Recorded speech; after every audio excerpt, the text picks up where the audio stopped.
Hi, everybody. Hi, everybody. This is Silvio Canto in Dallas, Texas. Tuesday, November the 5th. Big election day is here. And, we'll know a lot more tomorrow. We're going to do a video about the election tomorrow. We're also going to be talking to our good friend Bill Katz tomorrow. So we'll have a lot of our coverage of the election tomorrow. So today, I guess we just sit around and watch people vote. I voted early. I voted early almost 2 weeks ago, it seems like. Yeah, I think it was 2 weeks ago. Yeah, Tuesday. And here we go. What we can tell you from reports that we're getting from the news media is that the turnout is very heavy in what we can describe as more Republican friendly areas, and that the turnout is not so good in some of the cities. Now, that may or may not mean anything. As I say, we'll see when the votes are counted. But clearly, and I just saw this from Arizona, the early vote was mammoth for the Republicans. And then, my gosh, I just looked at a map of Florida. I mean, Trump could be winning Florida tonight by double digits. I mean, it could be huge what he will get out of Florida, and that's going to matter a great deal to drive up his popular vote. Because remember, in order for a Republican to win the popular vote, he has to get a lot of votes out of Florida, out of Texas, and out of Ohio. Those three are the big three Republican states. I guess you could add Indiana and a few others, but those three, if you can get a lot of votes out of Florida and you can get a lot of votes out of Texas, that's going to drive up your popular vote, because the Democrats are going to do well, of course, in California. So we'll see. I mean, I still think it's unlikely that Trump wins the popular vote, but you never know. You never know. I'm getting reports. I just saw here in the last hour or so reports out of New Hampshire that the turnout over there is very Republican friendly as well. So we'll see. Look, these are just speculative things at this stage of the game. And, people, the vote counting, I guess, is going to begin in 5-6 hours. And we'll just see what happens. But I think if you're a Republican and you voted for Trump like I did, I think you got to like where we are. By the way, another very interesting bit of information. I just saw a new poll that came out this morning. Senator Ted Cruz is up 7 in Texas. So that's another very good sign. So we're going to keep an eye on all of this. Right now, we're just going to, people are voting. So let them vote. Get out there and vote. It's extremely important that you get out and vote. Well, the beginning of what could be, I think, a tough relationship with Mexico began yesterday when President Trump, or at the moment candidate president, former President Trump, basically said he's going to put a tariff on Mexico if they don't do something to control the people trafficking and also the drugs coming into the United States. And look, I've heard some Mexicans today who are a bit confused. What is this going to do to us? And also, there is some difficult news coming out of the Mexican economy. The Mexican peso is up to 20. The exchange rate is around 20. It's going up a little bit in the last few days. There's all kinds of political concerns in Mexico right now because of these reforms that have become very controversial, not just with Mexicans, but they've become very controversial with investors, the people who are going to have to go in Mexico and put up the money to finance, the growth, the job growth in Mexico. So I think that something will be settled. I'm sure that I'm pretty sure that an incoming Trump administration knows the importance of a strong Mexican economy. I mean, the last thing you want is a collapse in the Mexican economy. But I think Trump is negotiating. That's what he's doing. He's just negotiating. He's simply saying, hey, look, this is what I need. I need you to stop, or I need you to work with me to stop the traffic, the human traffic flow, and also the drugs. And look, I agree with Trump. I think, you have to do something with Mexico. And I've talked to a lot of Mexican friends here recently who are very angry with the violence and what seems to be a indifferent attitude on the part of the new president about all of this terrible violence that is just tearing up the country. So, we'll see how it works out. But clearly, Trump is sending, the first signal that he will be tough with Mexico when it comes to the border. And frankly, I think that's a good sign.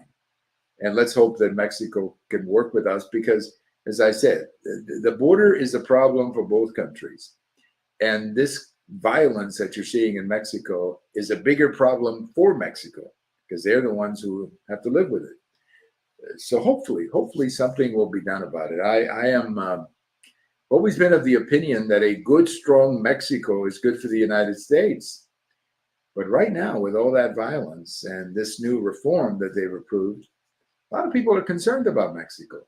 I saw a podcast of a Mexican political analyst or economist who was saying that there's $35 billion. I think that sounds too high, by the way. I don't think it is 35. Maybe he meant 35 million. Maybe I misunderstood. But anyway, millions of dollars, I'll put it that way. Millions of dollars that are currently on hold because investors are concerned about this so-called judicial reform. If you're not familiar with it, what Mexico is doing is that they're allowing all of the judges to be elected by the regular vote. And the judges in Mexico don't like that because they feel they will lose their independence if they just become politicians. And it looks like the investors agree with the judges in Mexico. So all of this is happening at a time when there's concern about the Mexican peso, there's concern about violence, and there's concern about the judicial reform. And then on top of that, now you very likely will have President Trump, who is going to sit down and be very tough with Mexico. So I think it's going to be difficult here over the next few months. But look, you can work this out. You can work this out the same way that President Trump worked it out with President López Obrador at the beginning of his term. They were able to work out something, remain in Mexico and other things that they were able to work out with Mexico. I think something similar could happen this time. I have a post coming out tomorrow where I'm talking about woke Olympics. You may remember the case of the boxing match in the Olympics where the young woman walked away because she was boxing a male. She was boxing a man. Well, now they've discovered that he is really a man. For a while there was some dispute as to whether or not he was a real man. I guess they proved it now. They've done whatever study they do to prove that. And now comes, I think, a real scandal because a lot of people covered up that story to somehow support the narrative, the woke narrative that people can choose your gender or whatever. And I think that we need, we need an investigation of what in the heck happened. But more than an investigation, I think President Trump, I'm assuming he's going to win. President Trump wins. He's got to lay down a marker and say, we're not going to participate in these Olympics if you allow this to happen. If you're going to have men boxing against women, in essence, risking the lives and the bodies of women by boxing against men or even playing against men in other sports, if that's what you're going to do, we're not going to participate. We're going to boycott it. And I think that's the only language that the Olympics will understand when they realize that all of a sudden we mean business and we're not going to participate. But something's got to be done about this garbage where you've got a young woman who's boxing against a man. And the fellow who is pretending to be a woman ends up winning the medal. Well, that's not fair. That is not fair at all. Well, I also have a post that I wrote several years ago that I reprinted in my blog today about the Electoral College, where I argue that maybe the best thing we can do is to amend the Electoral College, but not eliminate the Electoral College, keep the Electoral College, but amend it. Instead of having, for example, Texas has 40 electoral votes. Instead of giving all 40 votes to the winner of Texas, what Texas would do is give 2 votes to the winner. And then the other 38 votes would be decided by whatever district they represent. So instead of having all 40 votes from Texas, let's say, you would get probably maybe 31, 32, something like that. And the same would apply to California, Illinois, states, New Jersey, New York. If you look at a lot of these states, Michigan, if you look at a lot of these states, what you see is you've got these pockets of blue cities. You got 2 or 3 big blue cities, big blue cities, and then you have all this territory in between, which is rural counties. And if you look at the distribution of the representatives, many of them come from these red counties. So I think that's what we should do. Instead of saying, you get all the votes from a particular state, you're only going to get the districts. They do this already in Maine and in Nebraska, by the way. They do this already. This is how they do their electoral college. And I think it's a good idea. I think it's a good idea because I believe that electoral votes based on districts would actually represent the country or would represent the way people voted a lot better than simply having, let's say Pennsylvania go one way or the other, because the big cities voted Democrat, let's say. Anyway, as I write in my article, back in 2012, Mitt Romney would have been elected president of the United States if we had followed that format of the districts.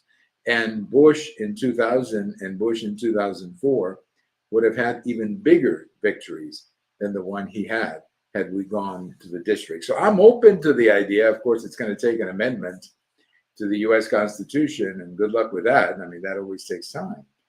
But, states can actually do it already. The problem is nobody wants to give up their total votes. But if there was a national debate where we did it as a country, I think that would work out better. I think clearly elections decided by districts or electoral votes decided by districts, I think would be, frankly, a lot more representative of how people voted. Well, on this day in history, 1968, Richard Nixon was elected president. That was a very contested election, too. Nixon won. Humphrey and Nixon were almost tied on the electoral college, on the popular vote, but Nixon won the electoral college, I think 301 votes. That election, probably Hubert Humphrey would have won, but George Wallace took a lot of southern states with him. And those southern states would have probably favored Humphrey because those were the days when the South was very Democrat.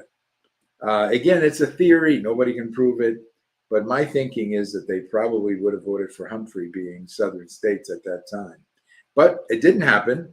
And Richard Nixon became president. And then, of course, he was reelected 4 years later in one of the biggest landslides in American history. So on this day in 1968, Richard Nixon became the president of the United States. And here's the great trivia question. You're going to get a lot of people with this trivia question. Who was Richard Nixon's vice presidential candidate that year? Spiro Agnew, governor of Maryland. And who was Hubert Humphrey's vice president that year? Edward Muskie. Muskie and Agnew, two names that, Muskie hung around a little bit. I think he ran for president in 72. But Agnew got into legal trouble and had to resign in 73, eventually being replaced by Gerald Ford, who eventually replaced Richard Nixon in the White House. So that was a fun time, a turbulent time, to say the least. Well, anyway, we're going to keep an eye on the election. I think Trump's going to win. I think the Republicans are going to win the House, and the Republicans are going to win the Senate. I feel pretty optimistic about all of this, roughly 2 o'clock in the afternoon, Central Time. Let's hope I'm just as happy tonight later. Thank you for listening. This is Silvio Canto in Dallas, and we'll talk to you later. Bye-bye, everybody.